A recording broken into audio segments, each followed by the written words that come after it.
use humor to help people engage with me and look past my injury. I'd rather have a smile on people's face than have their mouth wide open, a gasp, going, what happened? Are you okay? Why didn't ever get me anywhere? Why wasn't beneficial? And so I stopped asking why and just kept pushing forward and decided that I was going to accept it and keep going. This thing we call life, we get to do this. A lot of my friends, and I'm sure your friends, don't get the chance. And once I could accept that I have a new normal and a new way of doing things, life got a lot easier.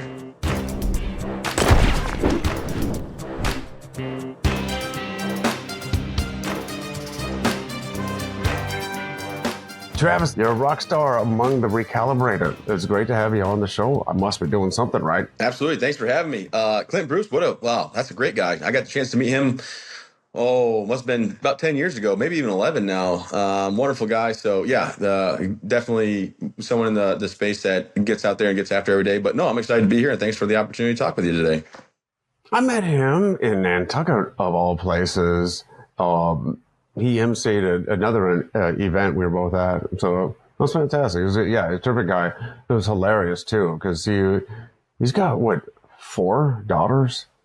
Anyways, he was the one who let me out on that joke that it was like a Navy SEAL lore that the more daughters you have, the more testosterone you've got, or something like that.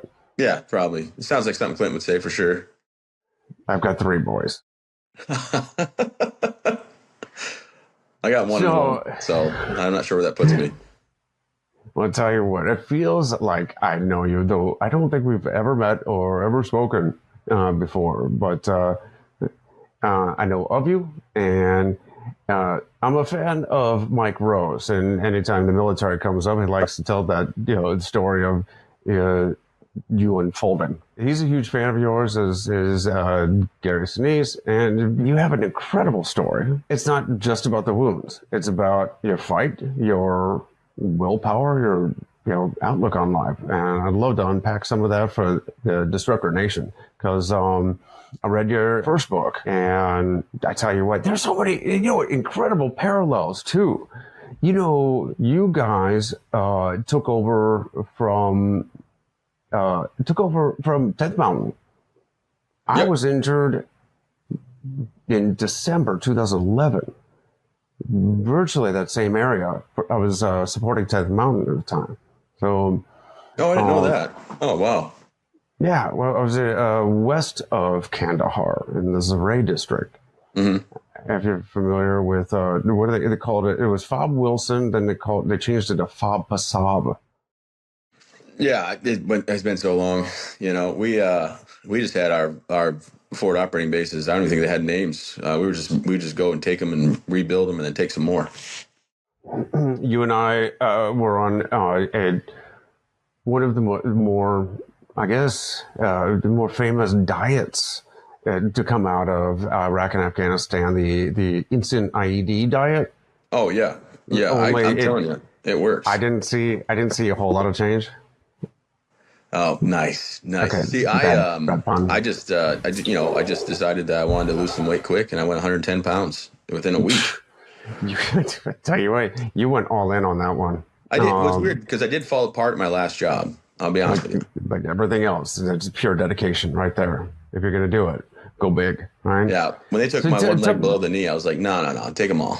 I want all my limbs gone. I don't want to just be one of these below the knee guys. I want to make sure I'm really making an impact. So I decided to be, why not be a quadruple amputee just for funsies. Talk about one upper.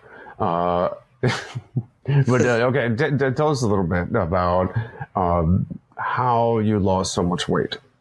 Yeah, absolutely. So I happen to be fortunate to be part of the 82nd Airborne Division. I did 3 deployments with the 82nd Airborne Division. My 3rd deployment in 2012, I went overseas. I was a weapons squad leader. I was a staff sergeant, and we went to a very hot and intense zone. There's actually been a few books written about the areas we were at my 2nd deployment, but my 3rd one was the most action I had ever seen. And I guess we're pretty good about what we were doing with the weapons squad. So the Taliban started trying to booby trap where they thought we'd set the guns up.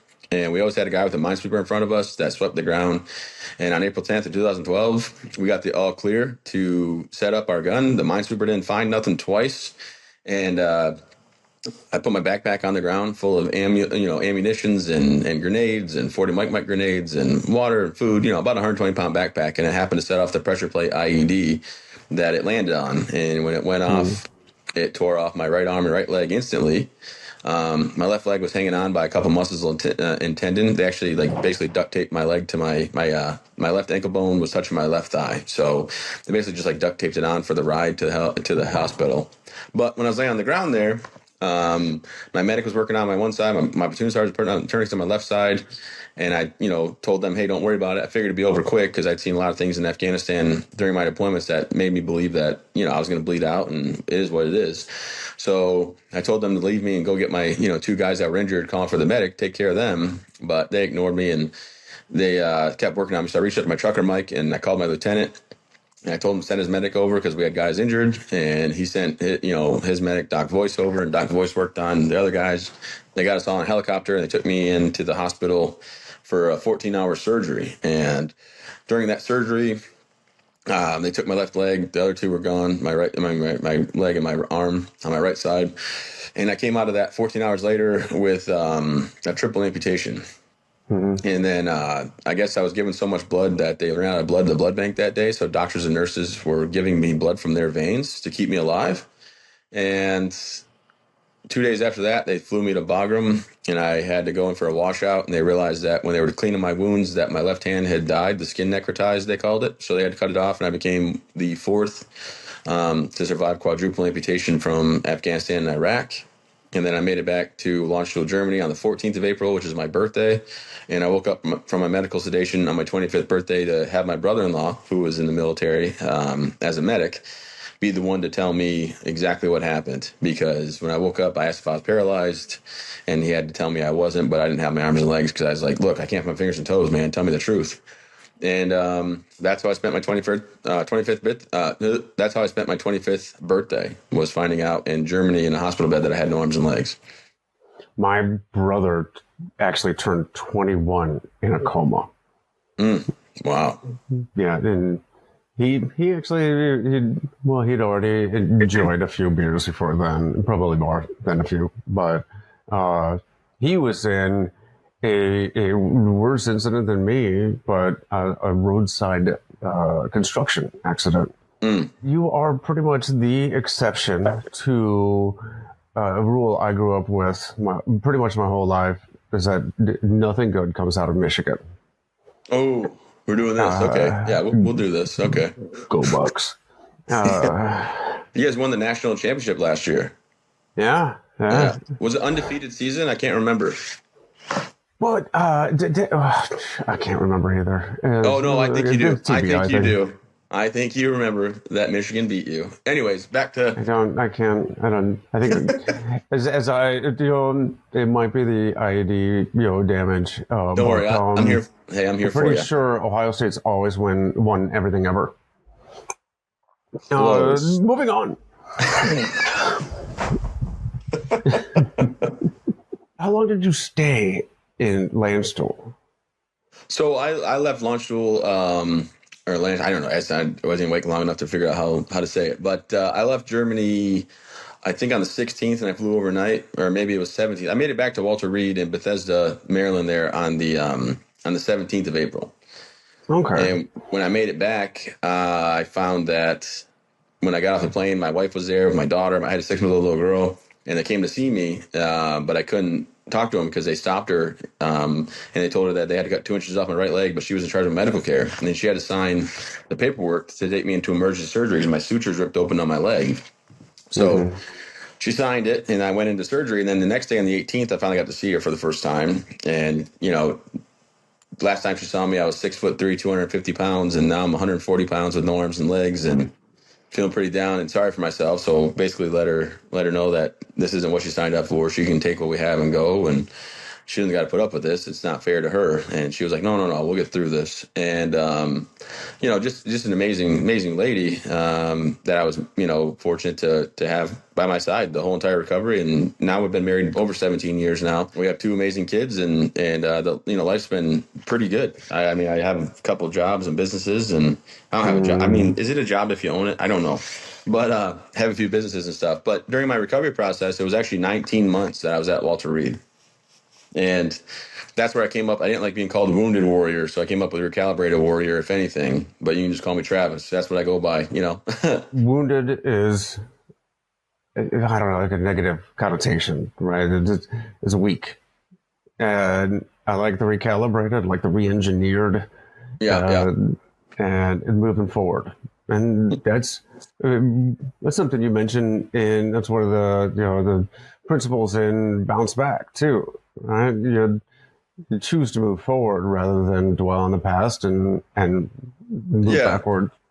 Yeah, because I mean, I'm not gonna sit here and be like, oh, as soon as I was blown up, I was like, oh, I'm gonna get better. It's gonna be great. No, there was times where I mean, for 6 months, I didn't look in the mirror at myself. I didn't want to see what my right arm was so small. I used to have 23-inch biceps, and I didn't have an arm anymore at my mid bicep, and I didn't like seeing myself. And then my daughter was right there the whole time cheering me on. My daughter learned how to walk when I learned how to walk, and she rode around my wheelchair. And yeah, 25 years old is actually one of the older guys at Walter Reed.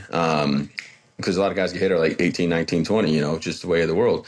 So I Mm-hmm. would be, mentoring them and helping them work out or helping them, get to their leadership and get things done that maybe they're too afraid to do, or someone's giving them a hard time about that, shouldn't have been giving them a hard time. So I became, somebody at Walter Reed where my daughter and I would drive around every night. As soon as she could sit up by herself and strap in my wheelchair, we'd drive around every night and, go down and either grab some delicious grapes, of course, to be healthy, or maybe a cookie from the cafeteria there and go to people's rooms and say hi and check in with them. And, Oh I man, had found my new sense of purpose, if you will, but it was a 19-month, road to recovery. It wasn't easy, but, I just kept my head down and kept going. And then when you find your new normal, it changes it, because like for me, my life's never going to go back to what it was, but I have a few extra steps, right? Put my legs on, then my shorts, I put my arm on, then my shirt, and I go and I do what I want. I drive where I want to go. I'm able to, like, I mean, make no mistake about it, it wasn't overnight, but at the end of the day, I came to the realization that life's going to keep going. Stop worrying about what happened in the past, and I had to stop asking why. I had to accept that this is what happened, because there's no answer of what happened to us, like why it happened. And there's nothing that's going to even make close to any sense. Like, I'm not going to sit there one day and be like, oh my goodness, that makes total sense of why that happened. Because mm-hmm. that's just not going to happen. And I figured that out early on. So instead of like asking why and going down these rabbit holes late at night and just staying awake, questioning it all, like what could I have done different? How could I make this not my reality? I just realized I'm going to reminisce what I had. I'm going to accept that this is my life, and I'm going to push for a better future. Like I said, there's so many corollaries, so many parallels. I was at Walter Reed for a few months and totally blind, right? And trying to come to grips with that. And the same, I call them my demons in the Mm-hmm. back of my mind talking to me, that self talk saying, why me? What if I'd done something differently, right? Mm-hmm. All the questions, like the why, you can't answer. There's no answer to it. It's like a spiral, a cul-de-sac of logic, and you can't get out. A few of the things that helped you when you were recovering, or at least being repaired. Uh, you had your family. In fact, your brother-in-law was right beside you the whole way, because he was on deployment with you, wasn't he? Did he take So he was emergency leave to come with you? No, so he was deployed with the 4th Brigade Combat Team. Me and him, I've known Josh. I met my wife through him. He was on my first deployment as my medic on the team that I was on, and Mm-hmm. became fast friends before we'd even deployed. I mean, I double dated with him and his wife with my ex girlfriend. Like that's how long I've known Josh. And we always, when you fill paperwork out when you deploy, like in the Army, it's called a blue book. You fill out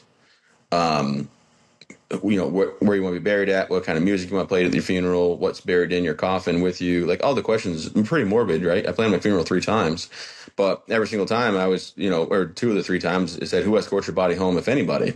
And I always put Josh, and he always put me. So they called him and said, hey, Travis got hit, he's probably going to die, we got to fly you in. So he was about 50 miles away at a different base, and they flew him into Kandahar, but then he just got to ride the whole way home with me. And give the updates to my family and to Kelsey and my parents and his parents and stuff. And then when he got back, they didn't redeploy him, I guess, but I don't believe they did. He stayed home. Then he went to be civil affairs, and he just retired after 20 years. So he just retired last month. He was the one that actually broke the news too, wasn't he? You finally Yeah, yeah. When I came woke up, to. when I finally they let me out of my medical sedation, he was the only one in the room, so he had to be the one to tell me what happened. And yeah, so I think it was harder. It's probably harder for him than it was for me, but he had to be the one to let me know, like, hey, everything's completely different now. And Hmm. that was terrible. But at the same time, when you look at life and you sit there and I got out of the hospital at 19 months. I remember when I retired, it's all I wanted. Then I got to my in-laws' house in Texas because my house in Maine was getting built and Michigan was still with snow, so we kind of moved around. But I remember literally going into the bedroom where I was going to sleep in my in-laws' house and seeing a picture of me on the wall and breaking down and crying and saying, like, who am I? Because in the Hmm. army I was somebody.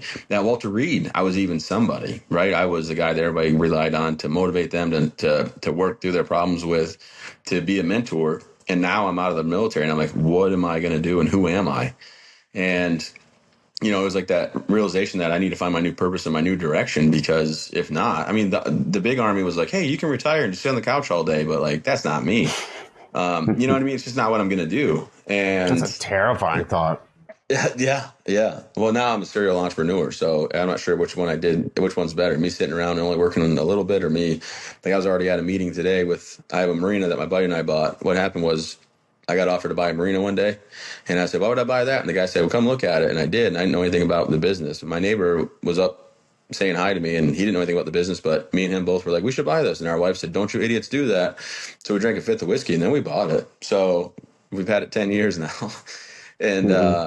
I opened a restaurant next to that and then a brewery. So, at the end of the day, I just had to find my new purpose. And what I really found was that I wanted to get back to veterans. So I started a nonprofit, the Travis Mills Foundation.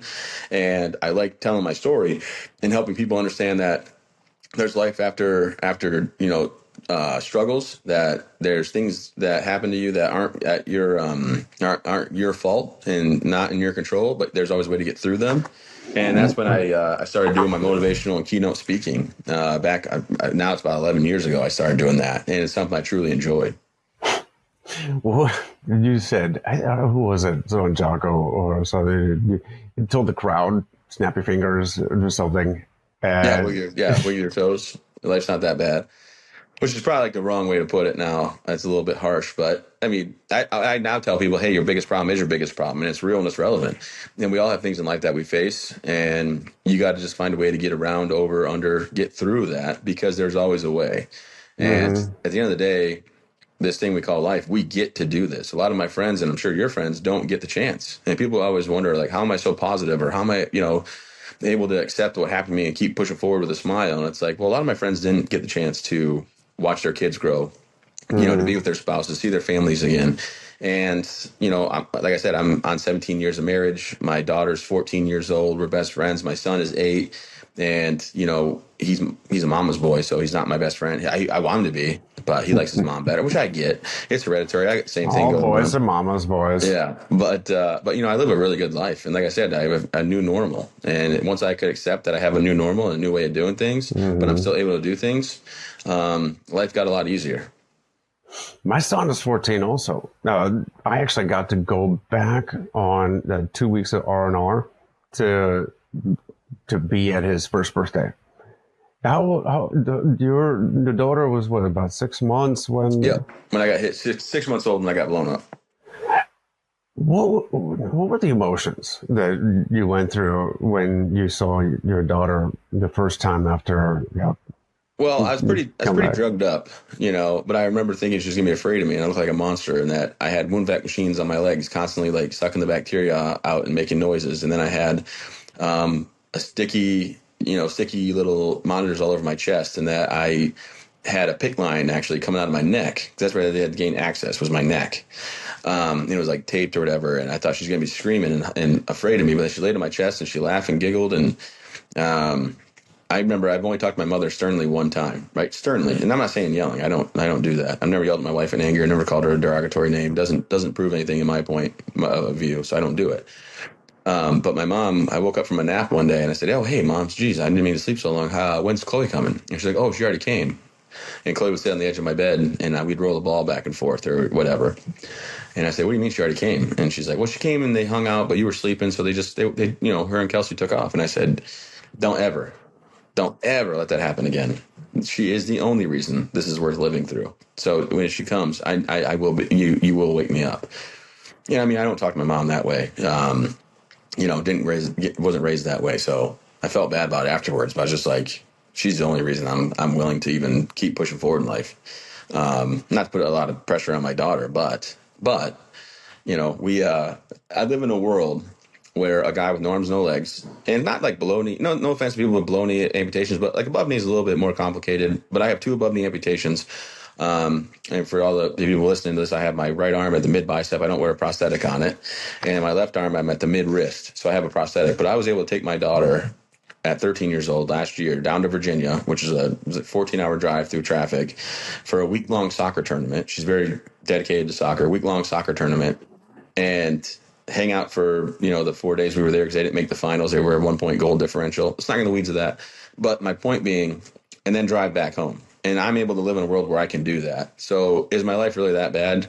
No, not at all. Like I said, few extra steps in the morning, gracious to be able to still be here and understanding that it could have been worse. I could have been no longer here to watch my kids grow and to enjoy my time with my family and to be with my support group and have the friends I have. And, the foundation, we started the Travis Mills Foundation on the idea of care packages. And now it's grown to be one of the larger veteran nonprofits in the world, and we bring out combat and service connected injured veterans and their families and show them how to do things adaptively that have been through physical injuries due to service. It could be stateside or overseas, but we also have a post-traumatic stress program we partner with that's helped us grow, where we just did a $5 million expansion. We're about to break ground on. We just approved it for the PATH program, which is for first responders and veterans with post-traumatic stress. And it's not at all something that I ever thought I'd see myself doing, but it's something that, because of the right support group, the right team put together, we're able to do. And we're very, gracious and grateful for our donors and the people that believe in us and our volunteers. But we're helping a lot of, over 2,500 or 700 families so far. And, that number just keeps going up. And it's just something that I get to do. So I'm going to make the most out of it. That's awesome. And you know what? You just hit on another thing, something I get to do. There's so many things that keep coming up that I've noticed when it comes to those who have suffered, going through trauma, who come out the other end. So it's changing the language, right? And one of the toughest things I went through when my son was put on my chest in the hospital, my first thoughts were, I can't, right? I can't be a dad to this child anymore. I can't be a soldier anymore. I can't be an EOD tech anymore. I can't lead. I can't be a husband. Where was the turnaround for you? Well, I think it was stages, right? It was progression through my recovery process, because, you have those thoughts like, I can't do this, or how am I going to teach my daughter how to play softball, or how am I going to, all the things that I was going to do. But if you take it day by day, and I learned, hey, I could still use my prosthetic hand to grab food and feed my daughter who was an infant. I can still learn how to drive eventually at Walter Reed to drive my family places. Life's a little bit different for sure. It's not the same that I had planned out by any means, but I think that there are moments that used to be moments in the day, then moments in a week, then moments in a month, then moments every now and then that you have that you revert back to that mindset. But I quickly snap out of it. Like, I don't have nights where I don't sleep anymore or think about why this happened. Like, those have been gone for a long time. But I was by my pool the other day, sitting in the hot tub, and the hot tub and pool are connected and stuff. And my buddy Bobby was over, and he's one of my closest friends, right? And former Marine. I keep him around because I feel smarter when I'm around him. It feels good, because he's a Marine. But no, I'm just kidding. But my buddy Bobby's over, and my son runs up. He goes, "Hey, Bobby, can you throw me in the pool?" And Bob was like, "Yeah, no problem." And I got thinking, like, man, that's what I wish I could do. I wish I could do that. Like, it sucks I can't throw my kid in the pool. But then I got thinking, and to change the whole mindset was, how lucky am I to have a friend that not only will throw my kids in the pool, but my kids are comfortable asking, "Hey, will you throw me in the pool?" And I get to watch them enjoy getting thrown in the pool. So on the one side of the coin, it's like, that sucks. I wish I was the one throwing my kids in the pool and doing that. And the other side, hey, I have some really great friends that my kids are super comfortable with, that will throw them in the pool and will take the time out of their day to do the things that I can't do anymore. And I guess that's, it's a instant that, like that, and that doesn't happen to me a lot, honestly. But that was just about 3 weeks ago, and I was sitting there going like, man, that's the part that's hard for me, with my life. That's the part that always gets you down a little bit. But within a few seconds, I'm like, well, but how lucky am I? My buddy will do it, and I'm here to watch it, and I'm not sitting, up in Arlington, with a cross over my grave, So I guess that may be a morbid way to think about it, but it's a constant reassessment of what I have and not what I don't have. Mm-hmm. How has having the right people around you affected your attitude, your willpower, the discipline, all of that? Well, I think that's a big part of life. Having the right people around you and surrounding yourself with the people that are going to support you and push you through. At Walter Reed, my father-in-law moved in with us at 14 months of my 19 months. He moved in to help Kelsey and me out, and he shared a room with my daughter in those small apartments, and he didn't complain about it. Just became my right hand, because between my parents and Kelsey's parents, he was someone that was able to do it. And he was like, look, I'm going to do this, whether it was at first for Kelsey or, to help me out. He's been there, and now he's my business manager. And I talked to him. He's upstairs right now, fixing our drain for us. But like, I talk to my father-in-law daily, and we're very close. We travel all over together. Having my mom and dad and my mother-in-law there through the whole recovery process, if you will, is great. But then, having the right friends and the right people that you surround yourself with is really, it so helps your mindset. Nobody treats me like I'm a handicap. Like, nobody sits there and a lot of times they forget. One buddy was, I wonder if I was going to throw the first pitch out at one of the games I went to. I was like, no, I can't throw. He's like, oh, I forgot about that. But I think that sometimes we might hang out with the wrong people, or might choose to be influenced by the wrong people that are gonna, either weigh you down or make you feel bad about your situation, or just in general, just not someone fun to hang around with. And I mean, I don't have any of those problems. I have all the best people I surround myself with, and I just did a video on it on Instagram or something where I said, just I'm grateful for who I am. My friends pick me up when I need it, but at the same time, like, don't hang out with people that aren't fun to be around. Why would you? Yeah. Also, you've got a pretty good sense of humor about all of it, about the situation of life, and in general. I tell people I'm losing all my other senses. My sense of humor is sharper than ever. But you did you pick that up from your family? Your dad actually had a great comeback when you first called him. It broke down and told him you'd gotten blown up. it, do you remember what he said to you back? But there was something about the bomb, right? The bomb's not. The bomb's all gone, or maybe that's one thing I say. That's been so long. I think in the book he said he responded, "Yeah, but did you look good doing it?" Oh yeah, okay, yeah. I got that was great. But yeah. I think he did an interview. They used that from an interview he did, and told that story. And I think I did look good doing it. Boy, I'll tell you what. But yeah, my dad's got a good sense of humor. My grandpa has a good sense of humor. I was always a class clown.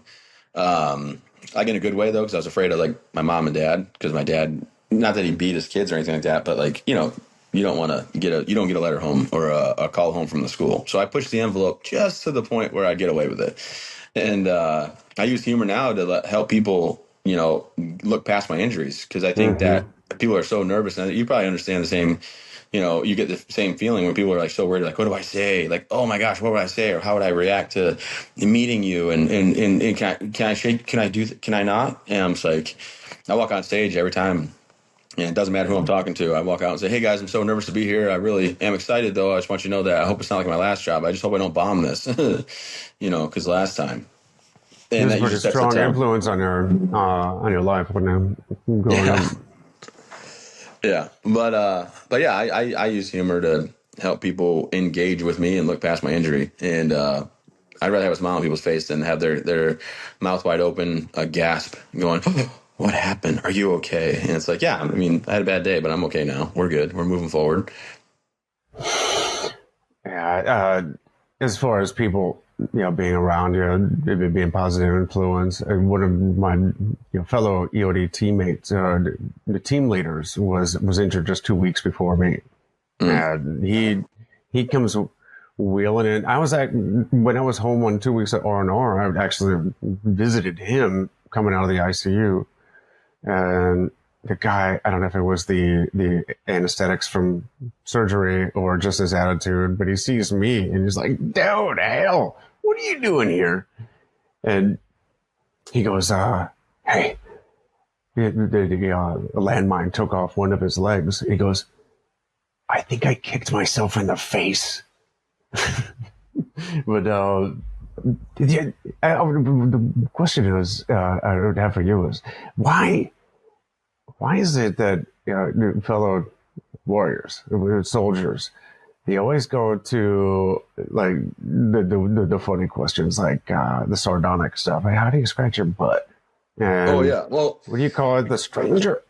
yeah, yeah. I mean, I think it's like it's probably a coping method for sure, a coping mechanism, if you will, where I think we want to make light of what happened to us because we're the ones going through it, and the person that's looking at us isn't going through it, but we want them to feel comfortable around us because we feel comfortable around. And this is look, I'm only an honorary doctor, doctorate holder 4 times over, so I got 4 doctors put their honorary. So I know this is not medical, but I just think that we don't want people to feel uncomfortable around us, and I think that we want them to lighten up and not treat us like they have to put kid gloves on.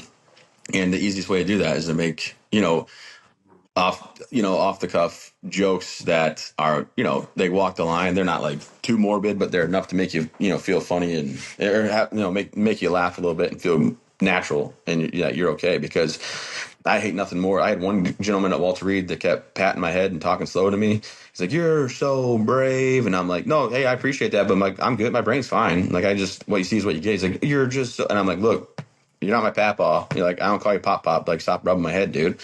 Because he just wasn't listening to what the words were coming out of my mouth, So, and I mean, I know he's trying to be sincere and sweet, but I was like, stop patting my head. Like, yeah, I'm not a dog, and you're not my pop pop. You know what I mean? You also mentioned plenty of times already about speaking, telling a story. Was it cathartic for you? Is telling the story as much help for you as it is for others? I think it is actually. I think it is therapeutic, or it used to be at least. I mean, I've done it so many times now, but I think it helped me because then people can understand more about me. So when they wanted to come talk to me, they weren't asking like ridiculous questions or acting funny around me. But I do think it does help to talk about it, and I know that it Mm-hmm. has a positive impact on people that listen. And you don't know what people are dealing with. I have so many people that are fighting cancer or anxiety or car accident that they had something happen or born a certain way, and nobody can see it from the outside. But things they're facing, and they're like, "Oh my gosh, that was so helpful. I needed to hear that," or blah blah blah. And at Walter Reed, I was fortunate to have a really, really great group of friends. The wives, their kids, the guys that were injured. We have about 6 friends, and the wives are still all in a group chat together. They talk almost every day, like in that group chat. But we all were able to talk about what we were going through. We were all able to hang out, go out to places, not feel like we were secluded because we were always all together. And the other guy was a quad. There was 3 double eggs. Myself and Taylor were quads, and then another guy was a double. No, there was 4. No, in a single leg. Sorry, a single leg amputee. But we'd all go out as a group, and I think that really helped. None of us actually have post traumatic stress. None of us have nightmares or sleep. Have any issues with what we did overseas, and we're all infantry, or one was a Navy SEAL, one was a Navy EOD. But I think that a lot of it was because we always hung out together, always talked about what we were going through, and talked about our situations, and then being able to go on stage and talk about it. I like helping people, and I think it helps them to see the struggles I've went through, but how I've overcome and been able to keep pushing forward. And it's not a bad thing. So I think that it is a little bit therapeutic in a way. Plus, it's something to do. Yeah. You mentioned the army telling you could retire and sit on the couch, and that was one of the things I was most terrified of, was being confined by my condition. I was terrified of the couch and being stuck there, or maybe crawling into a bottle of pills or alcohol or something. So I needed to do something to get out there. Somebody said, "Do you want to go, uh, go tell your story? Do you mind telling?" I'm like, "No, let's go do it. I just want to get out and talk to people and get out there." Uh, yeah, doing something is very important. Just, I think it's one of the lessons learned in the military too. Is that just take action. Adjust on the fly type of thing. So beyond the service part, or beyond the speaking, you've got like the service part. You have your nonprofit and your businesses. Tell me, where did that start? Was it the speaking? Was it um, in being assisted first and then becoming involved with those organizations? Well, I mean, so at the hospital, my buddy who was part of my team in the beginning, who's still a great friend of ours, said, "Hey, man, you should start a nonprofit, and it'll be a way for you to give back." So we said, "Yeah, no problem." So we did that. We started it for care packages. So Mm-hmm. Kelsey and I donated $5,000. Kelsey and I, Craig's my father-in-law. We signed the paperwork at a table in Texas, and we did care packages. So we sent over to the guys that I was in the units of that were redeployed, and their new units. So Mm-hmm. we did, I don't know how much $5,000 got us, but we did that. And then we had some people in Maine that were watching me do my downhill mountain biking and snowboarding, and they were like, "Hey, that's really cool. You can do that. You can do that in Maine when you move here, and you can bring families up, and we'll call it the Travis Mills Project, and you just be the face of it." So I went around fundraising for this, but then the nonprofit was like, "Hey, we're only getting donations for the Travis Mills Project. We can't do this. We're gonna let it fizzle out." And I'm like, "Well, I'm not from here, and I just had all these people donate this money, like 400 some thousand dollars." I said, "We'll just take it on ourselves." And then we started, what are we going to do? We brought some families out. It went so well. We did it again the next year. It went so well. We bought a facility.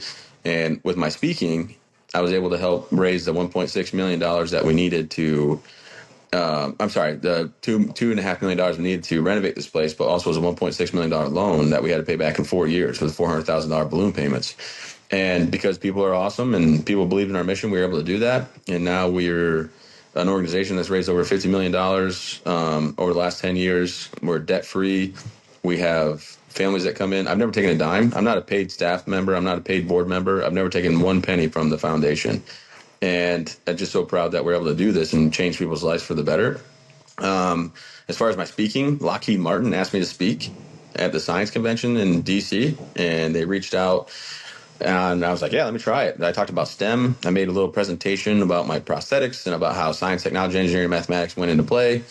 And Mm-hmm. then it went so well, I enjoyed it. I started just building the presentation. And then when I got out of the military, they give you that TSGLI money, I think it's called.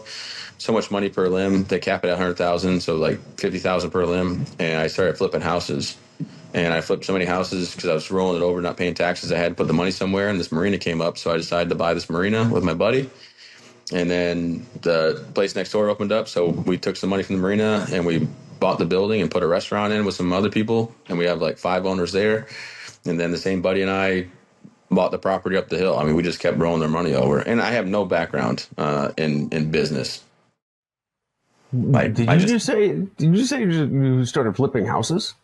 Yeah. Well, I would buy them instead of using the money that they give you for like an Escalade or a car, like a lot of guys do. I just decided to flip houses. So I flipped like I think 8 houses. We flipped 8 houses and did well enough where we split the money, and I got to buy a marina with my buddy. That's fantastic. That was, you know, I don't know if it's the drive or what it is, but kind of start overdoing things or going real far. Taking something, going as far as you can. And uh, obviously, you do something similar. I started running just to Mm-hmm.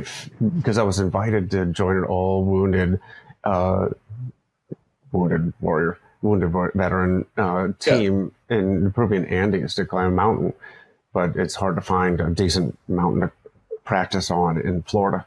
But so I started running, and then I was running marathons, and then ultra marathons. I started the fudge business just to do something because I started from I didn't know things. about the fudge business. That's awesome. Are you still doing that? Yeah, yeah, still doing that. But it started from Thanksgiving, making desserts for Thanksgiving dinner. right? Yeah. And it just kind of, snowballed into something. And then we turned that money into, like, the proceeds from that into real estate, and we started buying real estate. So, Hmm. uh, yeah, it's action begets action, right?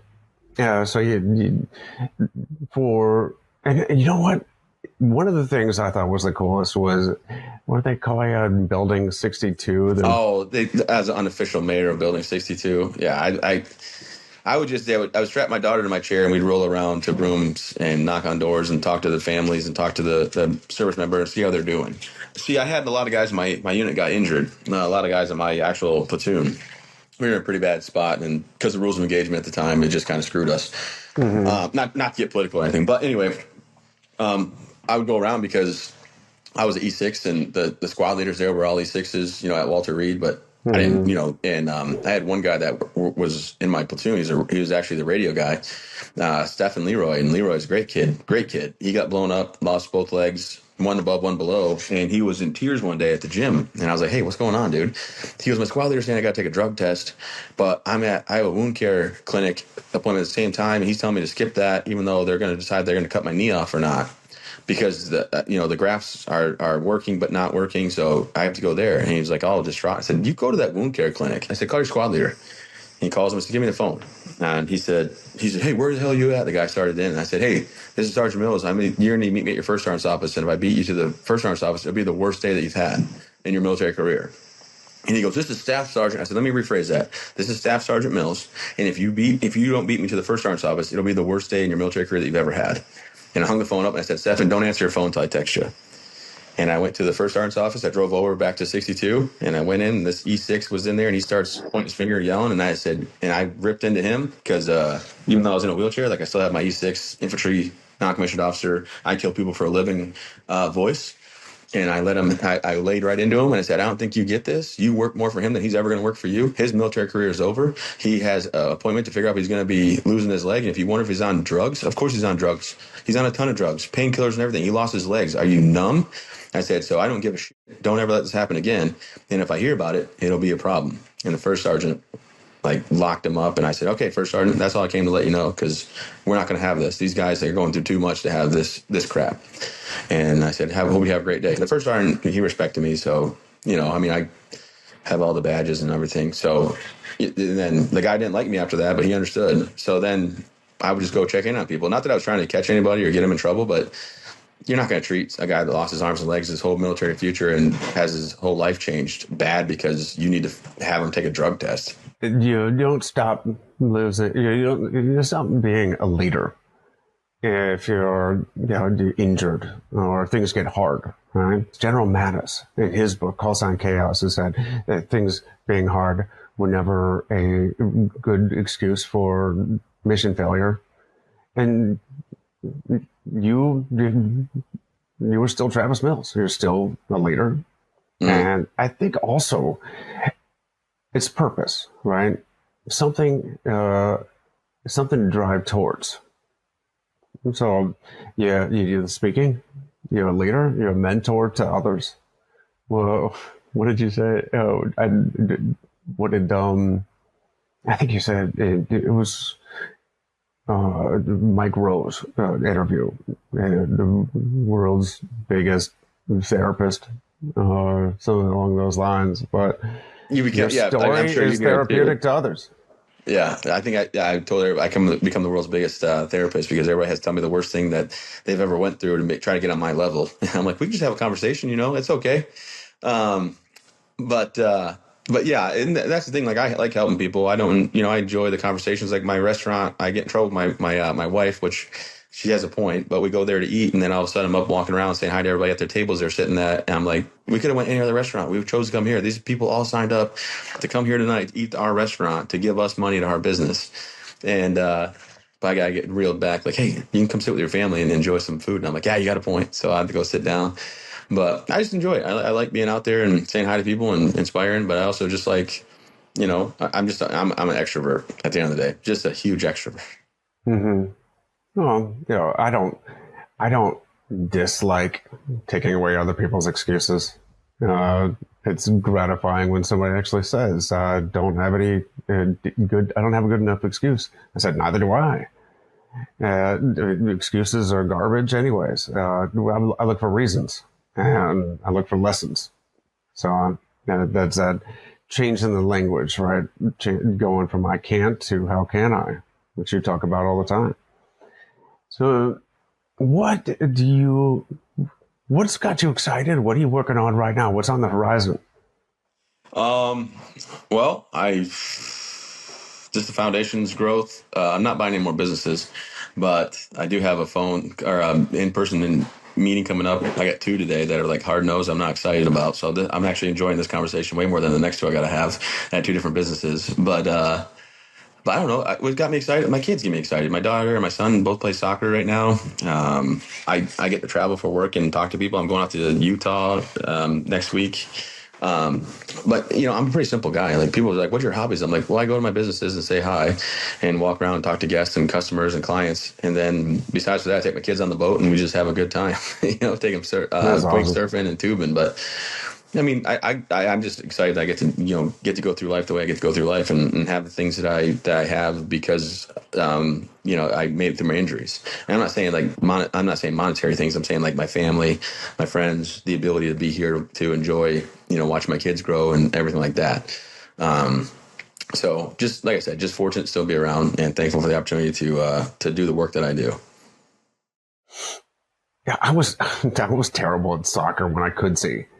Same with boating. Um, Actually, I was okay I'm, with that. Now, don't put me behind the helm. Um, but that's incredible. That sounds like a life worth being grateful for. It sounds like a very fulfilling and uh, well, active life. Do you have any other, I don't know, lessons learned that you think that will help somebody through a tough spot? Any I mean, other? the two that I like, the three, I guess now, but the two that you mentioned earlier, one of them, don't dwell on the past, just reminisce it. It doesn't, I can't change the past to make the most out of my future. And I'm thankful for what I've had before, my 25 years of arms and legs before that one bad day. And the other one is you can't always control your situation, but you can always control your attitude. And my situation really doesn't change. I wake up, no arms and legs, put my arm on off the charger, get my coffee. My wife, set her coffee up. She wakes up, gets her coffee. The kids come out of their rooms and we go about our day. And I get to do this. And then the other thing, or last thing, I guess, is I stopped asking why, because why didn't ever get me anywhere? Why wasn't beneficial to my anything in my life of why this happened. So I stopped asking why and just kept pushing forward and decided that I was going to accept it and keep going. That was it. It reminds me of one of my biggest peeves in the military was somebody saying "it is what it is." That's a non-statement. That means nothing. But it's true. It is. It's Yeah. like it is what it is. So quit worrying about it. We'll drive on. Like that was such a terrible, fine, terrible answer. But okay, go. Uh, but that's true. If I was caught in that spiral, uh, the that the trap of asking why, then it was miserable. And a lot of the times, what I found, maybe this is true for you, anytime I felt like I was in a bad place, I was thinking about myself too much. And anytime I turned my attention to others, that's when my spirits lifted. And this whole time you've been talking about your businesses, talking to customers, talking to other warriors, being with family. You're talking about others. Do you think that's something? What do you think about that? Oh no, definitely. I try not to, I try to be as humble as I can about what I do, and I try to be, deflect any compliments come my way or things like that because I don't enjoy compliments. I don't like to be complimented on things that I do.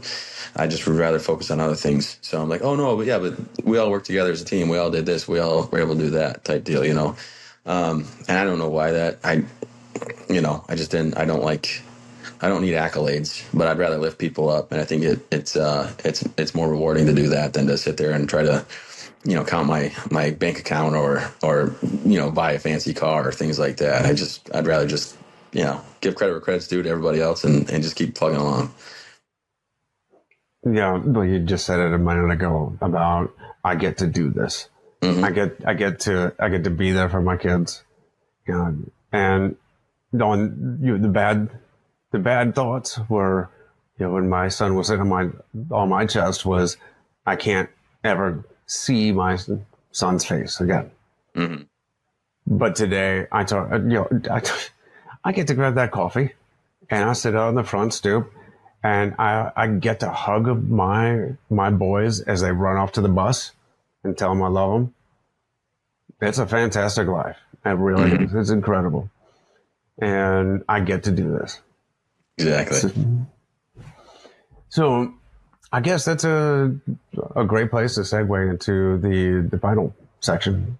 I'm nervous about the final section because I don't really read. I read Where the Red Fern Grows when I was in 5th grade, and then when the dogs both died, I was like, I'm done reading forever. But no, please go ahead. Let me see if I can stumble through this. Well, can you get Google up at the same time you're talking on the phone?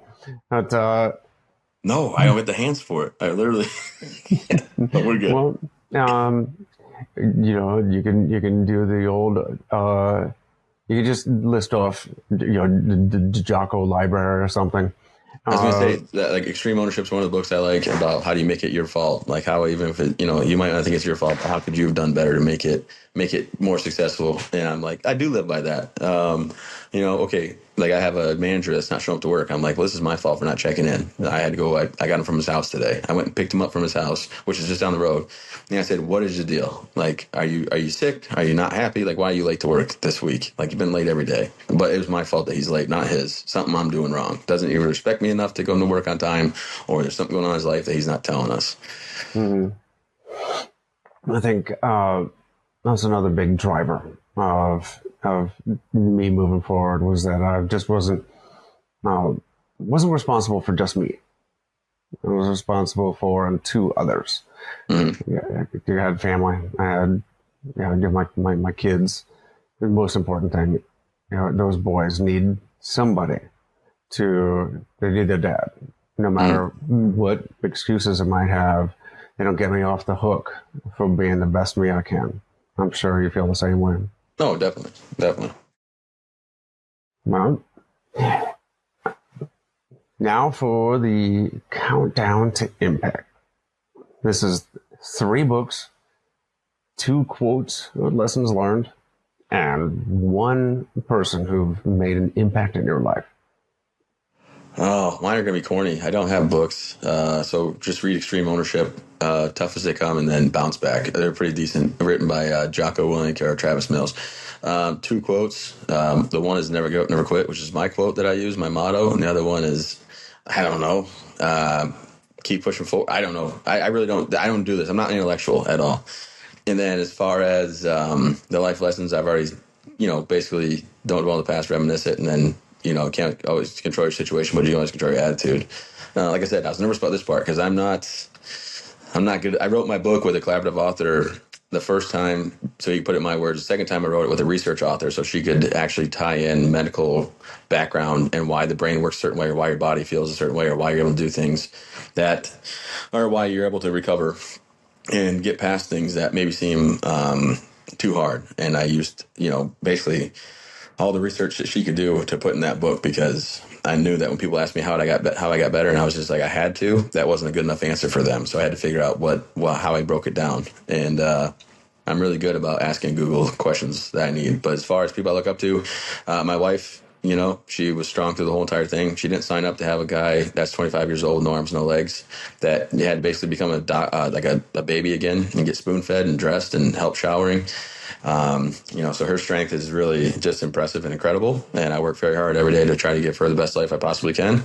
And then besides that, my parents and my in-laws, very strong, awesome people, but I don't really look up to sports stars or things like that. Not there's anything wrong with them. I just don't, I'm not that guy. Movie stars, not my thing, you know? Wow, that's fantastic. We'll get those books links into the show notes, and really appreciate your time, your experience, sharing your story with me and the Disruptor Nation. And I wish I could continue this on, but I respect your time. But last two questions. One is, what does living a life of impact mean to you? Well, I think it just means, being there for whoever needs you. For me, like today, my son came down. He was something that was in his room. We thought in his closet. He's 8. And I was like, buddy, he goes, come on, can you help me? I'm like, yeah, sure. So I went there and looked inside his closet. But also I have people reach out that are on the edge of suicide, that are not doing very well and they don't know how to go forward in life. And I try to get them in the right direction with the people that can help them. Not that I can help them, but tell them that life is precious. We get to do this and keep pushing forward. And here's some, people that can help you out. So if I can make a positive impact on people's life, I want to do that, whether it's my family, friends, or random strangers that I get to go present to. That's what I want to do. I want to make a positive impact and help people, see that there's still purpose and direction in life and to keep pushing forward. Awesome. Thank you. And last question. If somebody wants to find out more, contribute, buy a book, anything like that, where do they find you? Just travismills.org, and then that will take you to the travismillsfoundation.org website and all the other things I'm fortunate to be a part of. So I appreciate this. Thank you so much for your time. And when I get my podcast up and going, hopefully you'll come on and you'll tell your story of from the very beginning to running those ultra marathons you show off. I hate running. I don't want to run when I had arms and legs. I don't know how you do those, but that's amazing. Well, you know what? That was something. There's so much I would love to talk to you about. It was a Tunnel to Towers run. Yeah, I got to go next year. That must have been brutal. Yeah, it wasn't fun. But Frank's asked me if I'll come next year. So I'm pretty sure I'm going to make a trip to New York next year and be part of the 25th anniversary. Awesome. Well, Travis, thank you so much. And you got it. As soon as your podcast is up, I'd be glad to return the favor. All right. Sounds great. Hey, appreciate you. Hope you have a great day. Thank you so much for your time, sir. All right. Take care, brother.